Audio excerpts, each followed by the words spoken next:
Live 24 तास।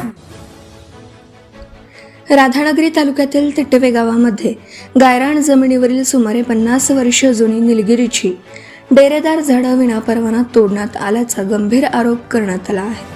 सामाजिक कार्यकर्ते जगदीप घारे आणि माजी सरपंच रमेश घारे यांनी हा आरोप केला असून या संपूर्ण प्रकरणाची सखोल चौकशी करून दोषींवर गुन्हे दाखल करण्याची मागणी त्यांनी प्रशासनाकडे केली आहे। तिटवे गावातील गायरान क्षेत्रात अनेक दशकांपूर्वी लावण्यात आलेली निलगिरीची झाडं मोठ्या प्रमाणात वाढली होती। गावातील पिण्याच्या पाण्याच्या टाकीच्या परिसरात ही झाडं असल्याने तेथील वातावरण आल्हाददायक राहत होतं। या झाडांमुळे परिसरातील तापमान नियंत्रणात राहण्यास आणि नागरिकांना स्वच्छ हवा मिळण्यास मदत होत असल्याचं ग्रामस्थांचं म्हणणं आहे। मात्र अलीकडेच ही झाडं कोणतीही परवानगी न घेता तोडण्यात आल्याचा आरोप ग्रामपंचायतीवर करण्यात आला। या संदर्भात सामाजिक कार्यकर्ते जगदीप घारे यांनी ग्रामसेवकांशी संपर्क साधण्याचा प्रयत्न केला, मात्र त्यांनी फोन स्वीकारला नाही। त्यामुळे या वृक्षतोडी मागील नेमकं कारण काय, परवानगीची प्रक्रिया पाळली गेली होती का आणि तोडलेल्या लाकडाचे पुढे काय झालं, याबाबत आता मोठं प्रश्नचिन्ह निर्माण झालं।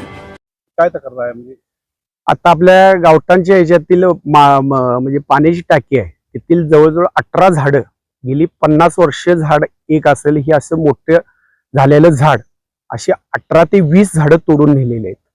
आणि ग्रामसेवकांना आज शनिवार रविवार असताना सुद्धा आम्ही फोन त्यांना इथला तोडलेल्याचा व्हिडिओ हे सगळं पाठवलेलं असताना त्यांनी कुठलाही फोन उचललेला नाही किंवा आपल्याला काही रिप्लाय दिला नाही। त्यानंतर त्यांचे क्लार्क म्हणून असतात गावात स्थानिक इथले, त्यांना पण सूचना केलेल्या आहेत, त्यांनी सुद्धा इकडे बघितलेलं नाही। आणि जो कोण इथं तोडून नेणारा आणि ग्रामपंचायत आणि ग्रामसेवक यांच्यावरती कठोर कारवाई झाल्याशिवाय आम्ही गप्प बसणार नाही। त्यावर वन विभागाला कळवलं का तुम्ही? आम्ही आज सोमवारी कळवणार।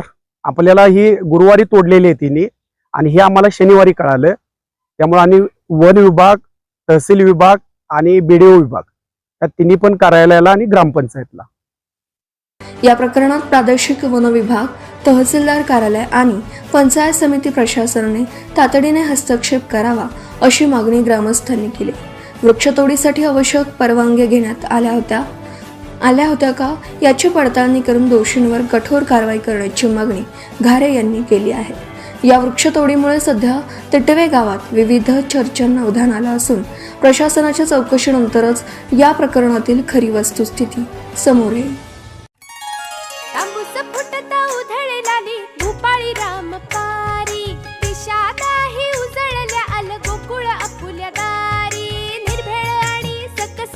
गोकुळ लई भारी चव आहे कोल्हापुरी, गोकुळ लई भारी। गोकुळची दर्जेदार दुग्ध उत्पादने, गोकुळ अस्सल चव कोल्हापूरची।